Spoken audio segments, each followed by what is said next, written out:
Magandang araw mga bata! Kamusta? Ako si Teacher Chris, ang inyong online teacher. At welcome to Teacher's Vlog. Huwag kalimutang mag-subscribe.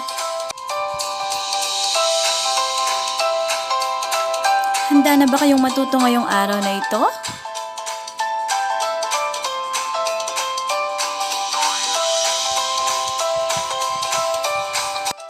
Ngayong araw ay pag-aaralan natin ang letrang D na may tunog na D. Handa na ba kayong matuto?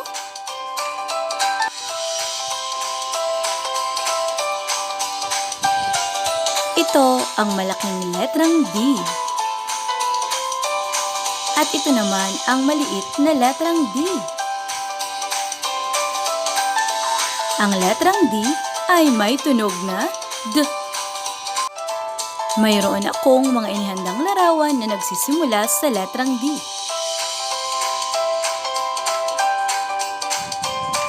Handa na ba kayo?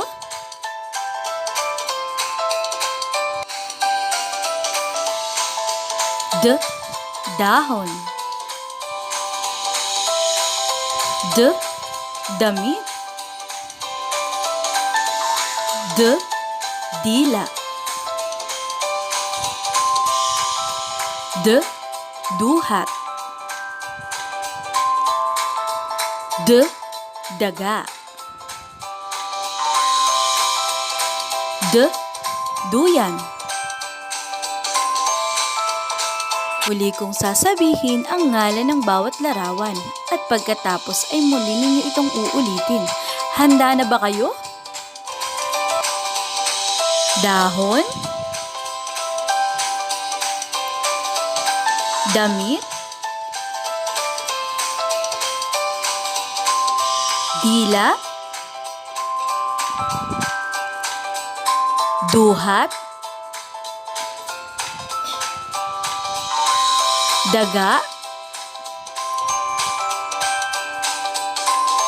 Duyan.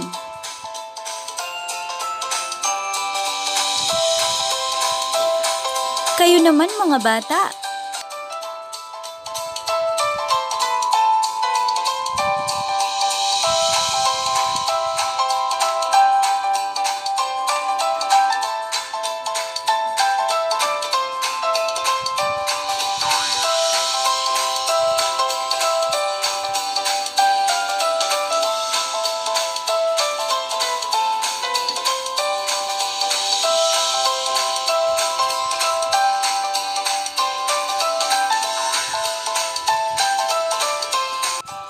Magaling! Mga bata, ano nga ulit ang tunog ng letrang D?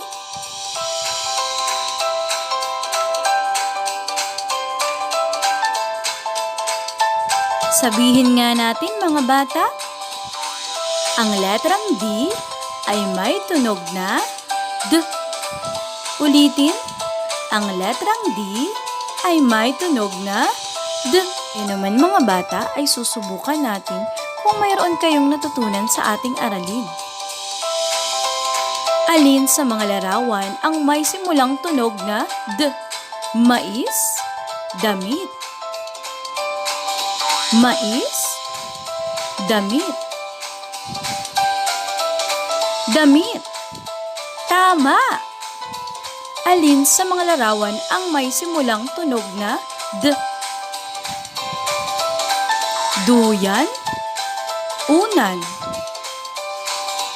Duyan, unan. Duyan. Tama! Alin sa mga larawan ang may simulang tunog na D? Mata, dila. Mata, dila. Dila. Tama! Alin sa mga larawan ang may simulang tunog na D? Daga, pusa. Daga, pusa. Daga. Tama! Alin sa mga larawan ang may simulang tunog na D.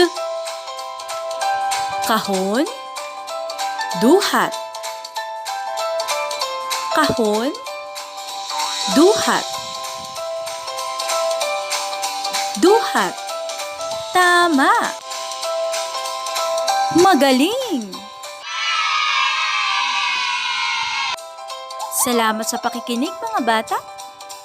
Sana ay mayroon kayong natutunan sa araw na ito. Muli, ako si Teacher Chris na nagsasabing magsikap at mag-aral ng mabuti. Hello mga bata! Huwag kalimutang mag-subscribe sa ating Teacher's Vlog. Maraming salamat!